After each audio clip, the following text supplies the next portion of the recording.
हाँ, नमस्ते बच्चों। आज अपना टॉपिक देखो। आज हमें जरूरत पड़ना है इसमें, आगे जो पढ़ेंगे अपन परासरण वगैरह, उसमें अर्धपारगम झिल्ली की आवश्यकता पड़ना है। तो हम देख रहे हैं झिल्ली, किसी भी ठोस या द्रव की जो पतली परत होती है वो कहलाती है क्या? उसको हम झिल्ली कहते हैं। किसी भी ठोस की जो पतली परत होती है वो झिल्ली कहलाती है। तो झिल्ली तीन प्रकार की होती है झिल्लियां: मेम्ब्रेन, पूर्णपारगम, अपारगम और अर्धपारगम। पूर्णपारगम झिल्ली वो कहलाती है जिसमें से बिले और बिलाए दोनों के कण निकल जाते हैं, वो पूर्णपारगम। अपारगम झिल्ली जिसमें बिले और बिलाए दोनों के कण न निकल पाए, वो अपारगम। और जिसमें से केवल बिलाए के कण ही निकल पाती है, बिले की नहीं, उसे कहते हैं अर्धपारगम झिल्ली। जैसे चर्म पत्र यानी चमड़ा है, अंडे का बाहरी खोल हटा करके उसके ऊपर एक सफेद रहती है, वो अर्धपारगम झिल्ली। ठीक है, ये प्रयोगशाला में तैयार की जाती है कॉपर फेरोसाइनाइड नामक अर्धपारगम झिल्ली। ठीक है, Cu2FeCN का होल 6 इसका सूत्र होता है। तो अर्धपारगम झिल्ली की हमें जरूरत पड़ेगी आगे। तो जिस तरह से तीन तरह की झिल्लियां थी, सिंपल सी परिभाषा: पूर्णपारगम जिसमें से बिले बिलाए दोनों निकल जाए। जैसे मान लो अपन जल में शक्कर को मिला दिया, विलयन बन गया। अब अगर अपन कपड़े से छाने तो उसमें से शक्कर भी निकल जाती है और जल भी निकल जाता है। ठीक है। अपारगम जैसे अगर पॉलीथिन से छाने तो दोनों नहीं निकल पाएंगे, अपारगम झिल्ली। अर्धपारगम झिल्ली कहलाएगी क्या? अगर हम शक्कर के विलयन को अगर अर्धपारगम झिल्ली में से छाने तो इसमें से केवल जल ही निकलेगा, शक्कर के कण नहीं निकलेंगे, वो कहलाएगी अर्धपारगम झिल्ली। तो ये प्रयोगशाला में तैयार की जाती है। चमड़े में, जैसे चमड़े का थैला है, उसमें शक्कर का विलयन भर करके रख दें तो उसमें से जल जो है वो लगभग निकल जाएगा। अब हमें देखना है परासरण, ओस्मोसिस। परासरण क्या है? परासरण को समझने के लिए हमें इसके साथ विसरण को समझना पड़ेगा, जो तुम लोगों ने 11th में पढ़ा था। विसरण ग्राहम ने थॉमस ग्राहम ने विसरण के बारे में बताया था। विसरण का शाब्दिक अर्थ होता है फैलना, जाना। ठीक है। तो विसरण में क्या होता है? विसरण में द्रव या गैस के अणुओं का अधिक सांद्रता से कम सांद्रता की ओर फैलना कहलाता है विसरण। इसमें अधिक सांद्रता से कम सांद्रता की ओर क्रिया होती है। जैसे अगरबत्ती यहां पर जल रही है तो उसका धुआं यहां अधिक रहेगा, अधिक से कम की ओर जाएगा। यहां पर उसकी खुशबू ज्यादा रहेगी और वो कहां जाएगी? कम की ओर, माने फैलेगी वातावरण में। तो विसरण क्रिया है। परासरण इसका विपरीत होता है। परासरण में जो क्रिया होती है वो कम सांद्रता से अधिक सांद्रता की ओर होती है। अब परासरण के बारे में अध्ययन किया था किसने? एब नॉलेज ने। जो एब नॉलेज करके वैज्ञानिक थे, उन्होंने इसका अध्ययन किया था। है क्या परासरण? परासरण को हम इस तरह से देखते हैं प्रयोग के द्वारा कि जैसे मान लो एक बर्तन है, बीच में जो लगी है मान लो अर्धपारगम झिल्ली। ठीक है, ये अर्धपारगम झिल्ली लगी है। इसमें एक विलयन भरा हुआ है और इसमें एक विलयन भरा हुआ है। मान लो इसमें 10 ग्राम शक्कर मिली है 1 लीटर जल में। ठीक है, और इसमें मिली है 50 ग्राम शक्कर 1 लीटर विलयन में। तो जी हो गया अधिक सांद्र और जी हो गया कम सांद्र। इसकी तुलना में इसे हम तनु भी कह सकते हैं। ठीक है। अब हम इसमें देखेंगे कि कम सांद्र विलयन है जी और जी अधिक सांद्र विलयन है। तो इसमें से विलायक के कण जी है अर्धपारगम झिल्ली, अर्धपारगम झिल्ली है ये। ठीक है। अब हम देखेंगे कि इसमें से विलायक के कण अर्धपारगम झिल्ली में से वो कम सांद्रता से अधिक सांद्रता की ओर जाएंगे, इसमें स्वतः अपने आप जाएंगे। इस क्रिया को कहते हैं परासरण। तो अब इसकी परिभाषा हम क्या दे सकते हैं? विलायक के अणुओं का कम सांद्रता वाले विलयन से अधिक सांद्रता वाले विलयन में अर्धपारगम झिल्ली से स्वतः अपने आप होने वाला प्रवाह कहलाता है परासरण। परासरण कहलाता है, ठीक है। विलायक के अणुओं का कम सांद्रता वाले विलयन से अधिक सांद्रता वाले विलयन में विलयन की ओर अर्धपारगम झिल्ली से स्वतः होने वाला प्रवाह कहलाता है परासरण। अब अगर मान के चलो कि यहां पर हम एक पिस्टन लगा दें, दाब, यहां पर दाब मापी लगा दें घड़ी टाइप की। अब पिस्टन के द्वारा हमने इस पर एक दाब लगाया, इस अधिक सांद्रता वाले विलयन में हमने एक दाब लगाया, लगाते जा रहे हैं दाब। वो दाब एक स्थिति में आकर के जी विलायक के कण इसमें जाना बंद हो जाएंगे, रुक जाएंगे, ठीक है। तो इस दाब को हम इस दाब मापी में पढ़ लेंगे, जो आएगा उसे कहेंगे परासरण दाब। यानी परासरण दाब की परिभाषा क्या हुई? परासरण दाब वह कम से कम बाहरी दाब होता है जो परासरण क्रिया को होने से रोक देता है, जो विलायक के कणों को कम सांद्रता वाले विलयन से अधिक सांद्रता वाले विलयन में आने से रोकता है, उसे कहते हैं परासरण दाब, ठीक है। इसको पाई से दर्शाते हैं। जैसे मान लो इसमें आ गया पाई बराबर 10 ATM, ATM वायुमंडलीय दाब, वायुमंडल इसका मात्रक होता है, पाई से दर्शाते हैं। तो वह कम से कम बाहरी दाब जो परासरण क्रिया को रोक देता है उसे परासरण दाब कहते हैं, ठीक है। अब हम देख रहे हैं विसरण और परासरण, इन दोनों में अंतर तुम्हें नोट्स में मिल जाएंगे। विसरण की क्रिया ठोस और द्रवों में होती है, गैसों सॉरी द्रव और गैसों में होती है।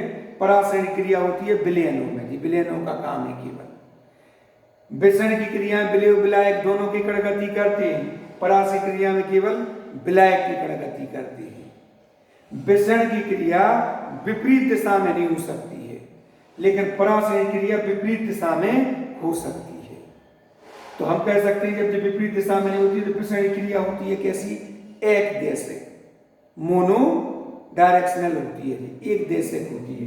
और परासरण क्रिया होती है द्विदेशिक, ये दोनों दिशाओं में हो सकती है। इस दोनों दिशाओं द्विदेशिक का क्या अर्थ होगा?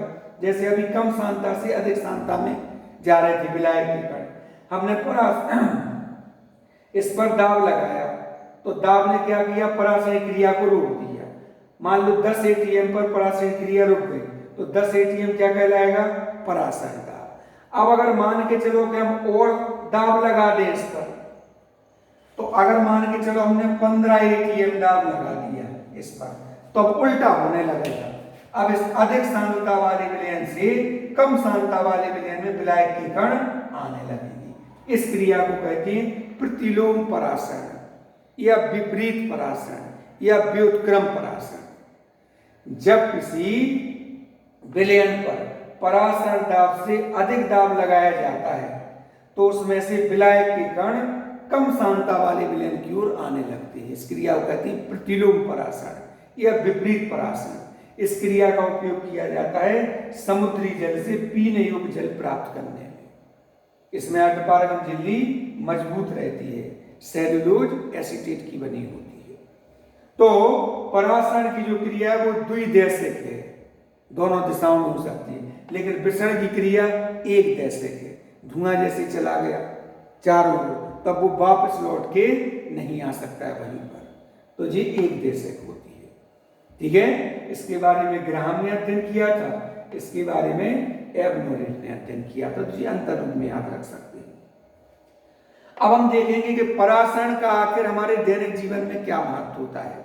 तो परासरण की क्रिया के द्वारा ही पेड़ पौधे जमीन से जल को अवशोषित करके और ऊपर तक पहुंचाते हैं। उसकी जो जड़ें हैं वे जमीन से जल को अवशोषित करती हैं और ऊपरी शिखर तक पहुंचाती हैं, ठीक है। हमारे जो रक्त है, रक्त का परासरण दाब, ठीक है, रक्त के परासरण दाब के आधार पर ही हमें इंजेक्शन वगैरह या बोतलें वगैरह लगाई जाती हैं, जैविक महत्व होता है। बाकी और परासरण का हम देखें अगर तो क्या होता है, जैसे जितने भी अनाज हैं, फल हैं, ठीक है, जो बीज हैं, हम देखते हैं कि वे सिकुड़ जाती हैं, फूल जाती हैं, तो उनका जो सिकुड़ना और फूलना परासरण क्रिया के द्वारा ही होता है। जैसे मान के चलो, फॉर एक एग्जाम्पल लेते हैं हम, जैसे किशमिश है, किशमिश को अगर हम जल में डाल दें तो जल में डाल देने पर किशमिश क्या होगी, फूल जाती है। क्यों फूल गई? क्योंकि परासरण क्रिया के द्वारा जल उसके अंदर चला गया तो वो फूल गई। किशमिश के अंदर का विलयन अधिक सांद्र है और बाहर जो जल है वो कम सांद्र है, तो परासरण क्रिया कम सांद्रता से अधिक सांद्रता की हुई, फूल गई। लेकिन अगर हम किशमिश को शक्कर के विलयन में अगर हम डाल दें तो वो सिकुड़ जाती है। क्यों सिकुड़ जाती है? क्योंकि किशमिश के अंदर का विलयन है कम सांद्र और बाहर जो शक्कर का विलयन है वो अधिक सांद्र, तो किशमिश के अंदर का जल बाहर आ जाता है, जिससे वो सिकुड़ जाती है। इसी के आधार पे हम अन्य चीजों का भी कह सकते हैं इसी तरह कि फूलना और सिकुड़ना परासरण के द्वारा होता है। ठीक है, तो इस तरह से हमें देखना है। ठीक है, अच्छा, अब हम देखते हैं कि परासरण दाब के आधार पर विलयन के प्रकार। तो परासरण दाब के आधार पर विलयन 3 प्रकार के होते हैं। जो परासरण दाब है,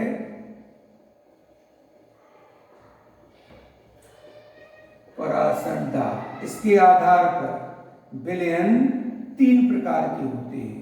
एक होते हैं अति परासारी, अति परासारी विलयन। दूसरे होते हैं अल्प परासारी और तीसरे होते हैं समपरासारी, समपरासारी विलयन। ये तभी मालूम पड़ेगा हमें जब हमारे पास 2 विलयन होंगे। अति परासारी विलयन, ऐसा विलयन जिसका परासरण दाब एक दिए गए अन्य विलयन के परासरण दाब से अधिक होता है, उसे कहते हैं हाइपरटोनिक, यानी अति परासारी। अगर कम है ऐसा विलयन जिसका परासरण दाब दिए गए अन्य विलयन के परासरण दाब से कम है, तो उसे कहते हैं अल्प परासारी विलयन। ठीक है, और समपरासारी विलयन ऐसे विलयन जिनके परासरण दाब समान होते हैं।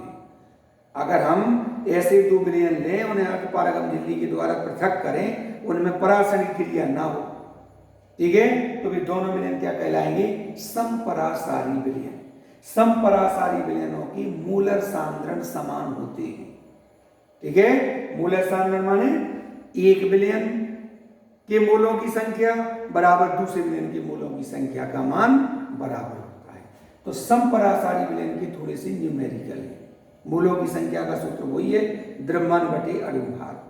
ठीक है, उससे हमें जो सवाल दिया रहेगा उसमें हम देखेंगे कि एक विलयन का द्रव्यमान अणुभार, दूसरे विलयन का द्रव्यमान अणुभार, 4 चीजें हैं, 4 में से 3 के मान किन के दिए हैं, चौथी क्या निकालना है, उसके आधार पर हम कर सकते हैं इसे। ठीक है, तो 3 प्रकार के समपरासारी विलयन। समपरासारी विलयन के न्यूमेरिकल थोड़े से हैं तो तुम लोगों को थोड़े से पढ़ना पड़ेगा। ठीक है,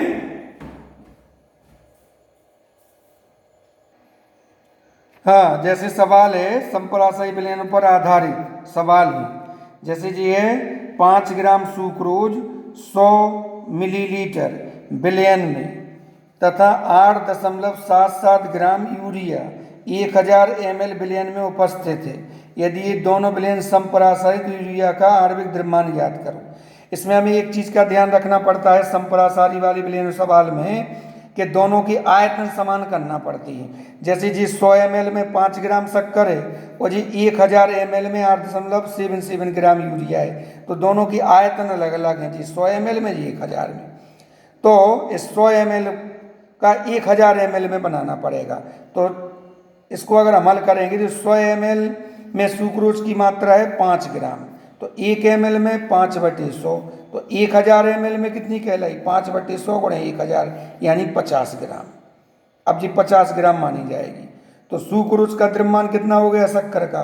50 ग्राम प्रति लीटर। 1000 ml हो गया तो प्रति लीटर, यूरिया का द्रव्यमान 8.77 ग्राम प्रति लीटर। सुक्रोज का अणु भार, शक्कर का अणु भार 342 होता है। यूरिया का अणु भार हमें निकालना है। चूंकि दोनों विलयन संपरासारी है इसलिए इनकी मूलक सांद्रता समान होगी। तो सुक्रोज का द्रव्यमान बटे सुक्रोज का अणु भार बराबर यूरिया का द्रव्यमान बटे यूरिया का अणु भार। एक विलयन के मूलों की संख्या बराबर दूसरे विलयन के मूलों की संख्या। मान रख दो सुक्रोज का द्रव्यमान 50, सुक्रोज का अणु भार 342, यूरिया का द्रव्यमान 8.77 और यूरिया का अणु भार हमने MB मान लिया। इसको त्रिक गुणा के द्वारा इसको इधर कर दो, 50 को इधर, इसको इधर कर दो, तो जी इसको हल कर देंगे, काट देंगे तो 59.98 जी आ जाएगा। ठीक है, इस तरह से जी आ गया। इसी तरह दूसरा है ग्लूकोज के उस विलयन की सांद्रता ज्ञात करो जो 6 ग्राम प्रति लीटर यूरिया विलयन के संपरासारी है। तो ग्लूकोज का यूरिया विलयन के संपरासी, ग्लूकोज के उस विलयन की सांद्रता माने ग्लूकोज की मात्रा निकालना है हमें। तो ग्लूकोज का अणु भार 180 होता है, C6H12O6 सूत्र से निकाल लेंगे। यूरिया की मात्रा कितनी है, 6 ग्राम है, प्रति लीटर है, आयतन समान है। यूरिया का अणु भार 60 होता है। ग्लूकोज का द्रव्यमान निकालना है, वही दोनों विलयन संपरासारी है। ग्लूकोज का द्रव्यमान बटे ग्लूकोज का अणु भार और बराबर यूरिया का द्रव्यमान बटे यूरिया का अणु भार। इनके मान रख दिए, हल कर दो, 18 ग्राम आ जाएगा। 18 ग्राम ये प्रति लीटर आ जाएगा। ठीक है, 18 ग्राम। ऐसी ग्लिसरीन का 10.2 ग्राम प्रति लीटर सांद्रण का विलयन ग्लूकोज के 2% विलयन के संपरासारी है। तो ग्लिसरीन का आणविक द्रव्यमान ज्ञात करो। अब इसमें ध्यान रखना है परसेंट दिया है, तो परसेंट माने 100 में, 100 ml मानेंगे हम। इसमें प्रति लीटर है, 1 लीटर माने 1000 मिलीलीटर। तो ग्लिसरीन का द्रव्यमान दिया है कितना, 10.2 ग्राम प्रति लीटर। ग्लूकोज का द्रव्यमान कितना आएगा, 100 में है 2, तो 1000 में कितना कहलाया, 20 ग्राम। ग्लूकोज का अणु भार 180, हमें ग्लिसरीन का अणु भार निकालना है, वही सूत्र लगा देंगे। दोनों विलयन संपरासारी, ग्लूकोज का द्रव्यमान, ग्लूकोज का अणु भार, ग्लिसरीन का द्रव्यमान, ग्लिसरीन का अणु भार, ये मान रख दिए, हल कर दिया, 91.8 आ जाएगा। ठीक है, इसी तरह ये दूसरा वाला सवाल भी कर सकते हो, इसी तरह जी बिल्कुल सेम इसी तरह। ठीक है, तो जी इस तरह से तुम लोगों को करना है। ठीक है, इतना ये सवाल वगैरह लगा लेना, इतना याद कर लेना जी, और याद करके अच्छी तरह से इसको दोहरा लेना, और जहाँ जिसको जो समस्या आए वो बताते जाना। ठीक है, ओके, और सब्सक्राइब करना, लाइक करना। ठीक है, ओके।